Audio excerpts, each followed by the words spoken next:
Audio Jungle.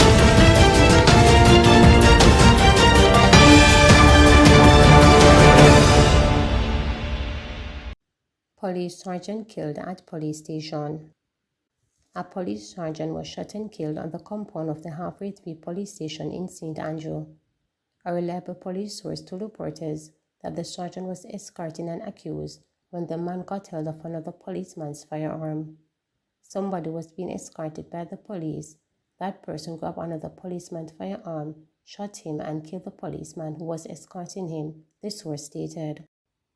Man shot and killed at home in Greater Portmore.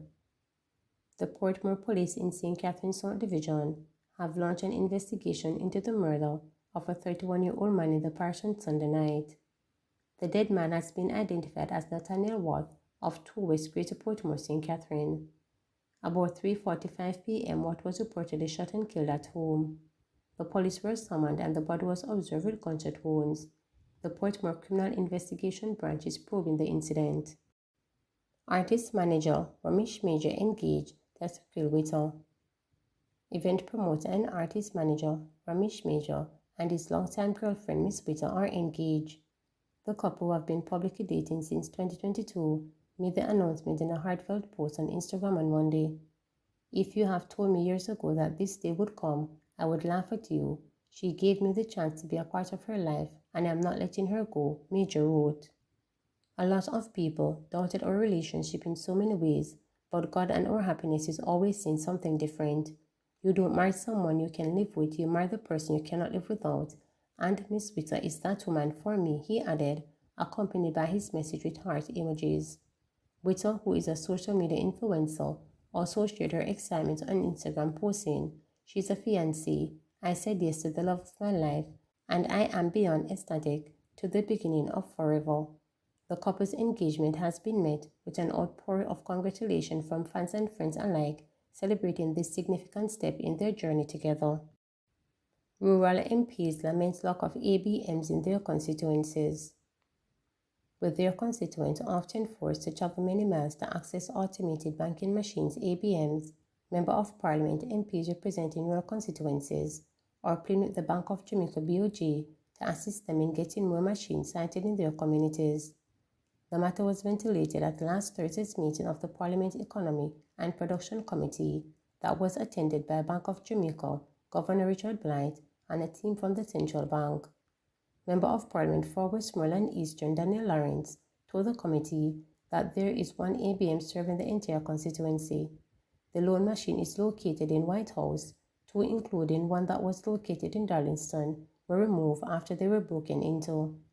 Lawrence told the committee that this means that people in Darlington, in the center of the constituency, who need ABM service, are forced to travel 30 miles to Savannah Lamar or between 35 to 40 miles to Montego Bay to access the service. He stated that they may be forced to travel all the way to Black River in St. Elizabeth to access an ABM. Lawrence asked Governor Blight whether the BOJ gave an oversight of the spaces where ABMs are installed. He also queried whether a financial institution would permanently pull a machine because it was broken into without due consideration for the wider public. Lawrence lamented that the lone ABM in White House works occasionally, with downtimes of several weeks. It has been done since Hurricane Beryl impacted the island on July 3rd. Pointing out that the majority of the workers have their salaries deposited in their bank accounts, Lawrence said to travel all the way to Black River, Montego Bay, Savannah Lamar is not easy. He highlighted that the transportation cost to access money to buy groceries was too much. Lawrence said he understood that the banks have to protect their interests, but said that as an MP, he has to also look out for the interests of his constituents. "I totally sympathize with that situation. To live in a community and the nearest ABM is 30 miles away is crazy," Blight remarked. On the other hand, the financial institution, they have an ABM, some of which cost $500,000, vandalized. It's natural for them to want to protect it, he added. Lawrence was joined by fellow first-term MP Moreland Wilson, who represents Westmoreland Western. He argued that the banks will likely satisfy the BOJ's 95% compliance rate for ABM service because of the large concentration of the machines in the urban centers. The BOJ did not admit that the majority of the 883 ABMs island-wide are concentrated in the urban centers of Kingston and St. Andrew, St. Catherine and St. James. Wilson pointed out that in rural constituencies, a single ABM could serve between 30 to 50,000 people. He noted that in Westmoreland, the highest concentration of ABMs would be in Savannah-Lamar, as he lamented that in the resort town of Negril, which falls in his constituency, there are just 3 machines. He said these are insufficient to serve the 10,000 hotel workers and other employees who depend on these machines. In that context, when one goes down, you have these lines that go to perpetually around the building, and they stand up in rain for hours waiting to use the machine. This goes not just for 9 to 5 but into the night, as people are just lining there, Lieutenant Wilson noted. He told the committee that the issue is compounded by the fact that the financial institutions are removing their footprints, so they don't have branches anymore that people can access.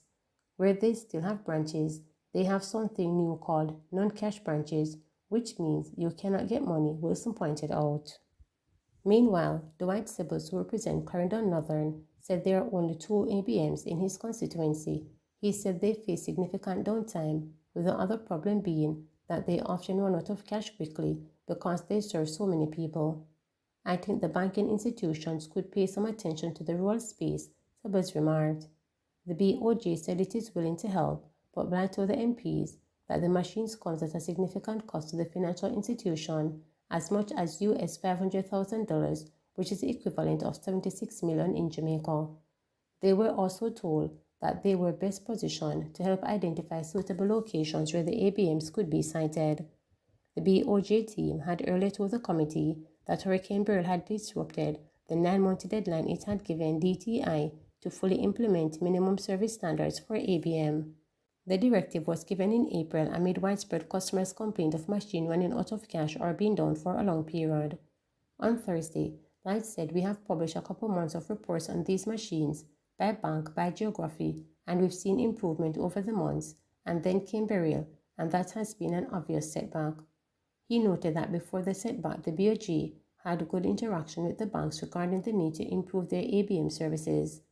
I think they were seized of the importance in the public mind of raising this standard, and they agreed to cooperate, but the cooperation was actually in action until Beryl came, he emphasized.